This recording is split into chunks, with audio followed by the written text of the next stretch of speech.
Donc j'ai une question assez particulière concernant l'histoire du Québec. Quelle aurait été la suite du Canada français, jusqu'à nos jours, si les Anglais avaient été battus pendant la guerre des Plaines, et si Wolfe n'avait pas gagné, et si Montcalm avait réussi à protéger complètement le Québec? Bonjour Patrick. C'est une question bien complexe. Avant toute chose, la bataille des Plaines d'Abraham n'est qu'une bataille parmi d'autres lors de la guerre de 7 ans. Il faut comprendre que le sort de l'Amérique ne s'est pas joué sur les Plaines d'Abraham, mais lors des négociations du traité de Paris. Les guerres sont à l'époque comme des parties d'échecs. Plus on fait de gains, plus on garde de territoire à la fin. La France aurait donc très bien pu décider de ne pas garder la Nouvelle-France, même si elle avait gagné la bataille des Plaines d'Abraham pour des raisons stratégiques. Ceci dit, c'est de l'histoire fiction, une uchronie. Il y a d'ailleurs plusieurs romans qui ont été faits sur le principe de la réécriture de l'histoire à partir de la modification du passé.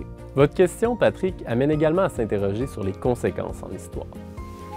Quels ont été les impacts de la conquête? Cette question a été débattue pendant longtemps parmi les historiens. Les tenants de l'École de Montréal soutenaient que celle-ci a été une catastrophe, qu'elle a amené la domination des Canadiens français sur le plan économique et que celle-ci n'a été solutionnée qu'au moment de la Révolution tranquille. Les tenants de l'École de Québec soutenaient plutôt le contraire. La conquête aurait eu du bon en amenant notamment le parlementarisme et en libérant la colonie d'une métropole qui s'intéressait peu à l'autonomie locale.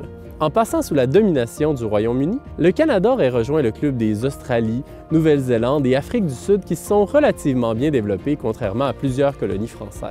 Que serait-il advenu si Montcalm avait gagné sur les Plaines d'Abraham? La Nouvelle-France serait-elle restée française? Si tel est le cas, elle aurait assurément connu un destin différent. Mais ça, Patrick, ce n'est ni de l'histoire ni de la science, mais plutôt matière à faire un sacré bon roman.